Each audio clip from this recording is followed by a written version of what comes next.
मुसहर भुइयां सम्मेलन किया और बड़े बड़े वायदे किए तेजस्वी प्रसाद यादव जी ने, और उसमें बिल्कुल सबसे बड़ा उनका था कि हम मुख्यमंत्री बनेंगे, ये श्योर रहिए। 15 साल आपके माता पिता की सरकार रही, 2 बार आप भी सरकार के साझीदार रहे और बड़े बड़े मंत्रालय के साथ रहे। खुद तो 5-5 मंत्रालय लेकर कुंडली मार के बैठे रहे। लेकिन भाई मुसहर भुइयां अगर आपसे पूछे कि मुसहर भुइयां को कौन सा मंत्रालय मिला और नहीं मिला तो क्यों नहीं मिला, कुछ लोग को रुलाते रहते हैं कैमरे पर लाकर कि लालू यादव हमारे लिए भगवान हैं।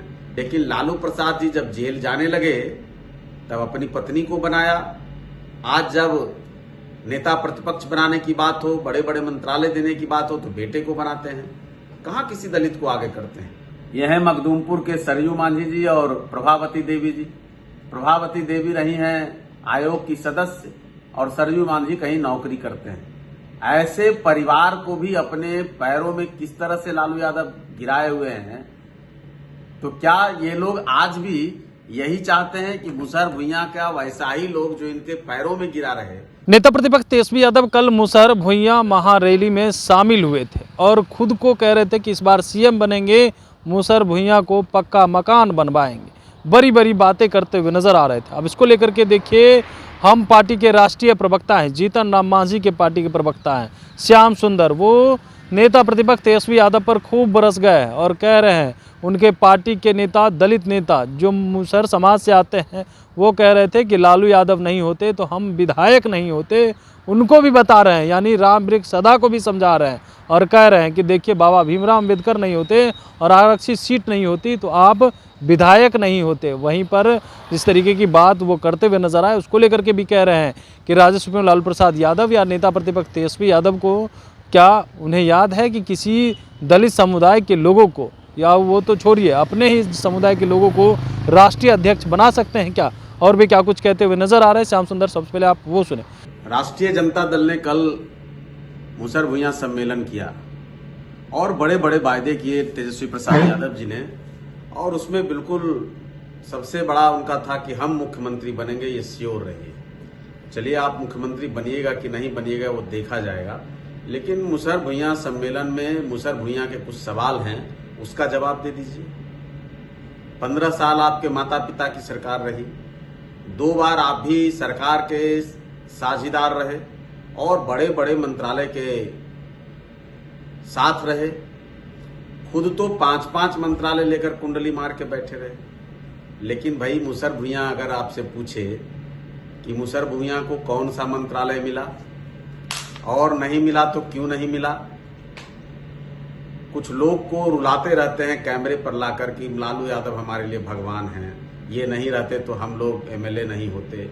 जरा उनसे भी पूछना चाहता हूं, और मैंने कई जगहों पर पूछा है कि भाई बाबा साहब भीमराव अंबेडकर ने अगर आपको आरक्षण न दिलाया होता, वो सीटें जहां आप लड़कर विधायक हुए हैं वो आरक्षित न होते, और क्या अगर आप न होते तो उसके पहले कोई और दूसरे जाति का विधायक हुआ, दूसरे वर्ग का विधायक हुआ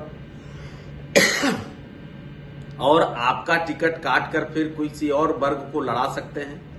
तो दलितों को, अनुसूचित जाति जनजाति के लोगों को तो उन्हीं सीटों पर लालू यादव भी लड़ाते रहे हैं जिन सीटों पर पहले आजादी के बाद 1990 के पहले उन सीटों पर लोग लड़ते रहे हैं। लालू यादव का जिस समय बुनियाद नहीं था उस समय भी दलित वर्ग के लोग बड़े बड़े ओहदेदार हुए, लेकिन लालू यादव के बाद नहीं हुए। जैसे बाबू जगजीवन राम भारत के उप प्रधानमंत्री हुए और बड़े बड़े मंत्रालय को संभाला उन्होंने। राम सुंदर दास जी बिहार के मुख्यमंत्री हुए। आपको भोला पासवान शास्त्री जी बिहार के 3-3 बार मुख्यमंत्री हुए। लेकिन लालू प्रसाद जी जब जेल जाने लगे तब अपनी पत्नी को बनाया। आज जब नेता प्रतिपक्ष बनाने की बात हो, बड़े बड़े मंत्रालय देने की बात हो तो बेटे को बनाते हैं। कहां किसी दलित को आगे करते हैं। अपने इस राजद के इतिहास में किसी दलित को या किसी अन्य वर्ग को तो छोड़ दीजिए, अपनी ही जाति के किसी नेता को वो राष्ट्रीय अध्यक्ष बना सकते हैं, मुख्यमंत्री का कैंडिडेट बना सकते हैं। तो दलितों को केवल ठगने का काम, बेवकूफ बनाने का काम कब तक करते रहेंगे। हमने आज एक फोटो जारी किया है, आप भी इस फोटो की सच्चाई को देख लें। देखिए, यह है मखदूमपुर के सरयू मांझी जी और प्रभावती देवी जी। प्रभावती देवी रही हैं आयोग की सदस्य और सरयू मांझी कहीं नौकरी करते हैं। ऐसे परिवार को भी अपने पैरों में किस तरह से लालू यादव गिराए हुए हैं, तो क्या ये लोग आज भी यही चाहते हैं कि मुसहर भुइयां का वैसा ही लोग जो इनके पैरों में गिरा रहे, इनकी चाकरी करता रहे, इनके यहां इनकी हर तरह से सेवा करता रहे, वही सदन में जाएगा? भाई, हमने तो पूछा है कई बार कि राष्ट्रीय जनता दल अपना इतिहास बताए कि किसी दलित वर्ग के लोगों को लालटेन छाप से राज्यसभा भेजा है? किसी मुसहर भुइयां को आज तक आपने एमएलसी बनाया है? अगर बनाया है तो सूची दें। हम तो जब से देख रहे हैं राष्ट्रीय जनता दल का इतिहास, हमको याद नहीं है कि कोई मुसहर भुइयां इनके यहां से एमएलसी बना हो। भाई, वो तो मजबूरी है कि जो अनुसूचित जाति जनजाति का क्षेत्र है वहां तो अनुसूचित जाति के ही लोग लड़ेंगे, लेकिन जहां जगह दिया जा सकता है, जहां आरक्षण नहीं है, वहां आप क्या करते हैं? तो इन सवालों का जवाब देना पड़ेगा। आपके राज्य में तो मुसहर भुइयां परिवार का साक्षरता दर क्या था? 5 से 6%। आज तो 27-28% को पार कर चुका है।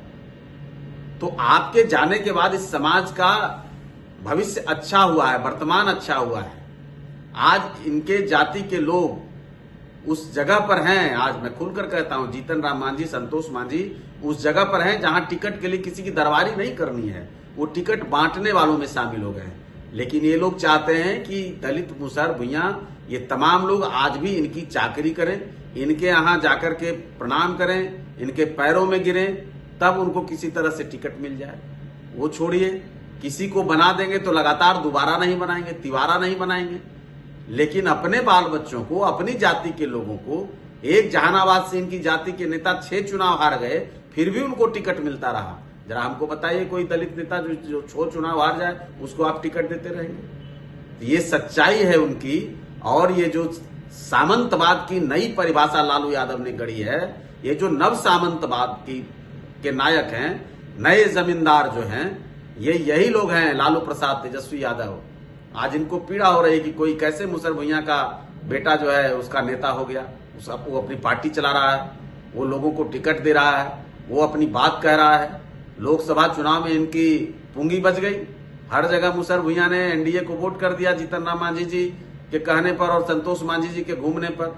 तो इनको समझ में आ रहा है कि अब इस समाज के बिना कोई उपाय नहीं है। लेकिन भैया, आज भी उपाय नहीं है, इसलिए कि आप केवल इस समाज का दोहन करेंगे, उसको ठगेंगे, उसका इस्तेमाल करेंगे। इसलिए अब टाटा बाय बाय, इंतजार करते रहिए बेटा को मुख्यमंत्री बनाने का। अब ये नहीं होना है। तो आपने सुना, नेता प्रतिपक्ष तेजस्वी यादव के साथ साथ लालू प्रसाद यादव पे भी खूब बरस गए और कह रहे हैं कि क्या किसी दलित को राष्ट्रीय अध्यक्ष बना सकते हैं क्या? यहाँ तक कहा कि जब उनको विभाग मिला या जब उनकी सरकार थी तो दलित को कितना मंत्री बनाए थे, या 2-2 बार जब उन्हें मौका मिला तो जो उनके पास विभाग मिले थे, कितने दलित को जो है वो अपना विभाग सौंपे थे। कमलेश कुमार, लाइव बिहार, पटना।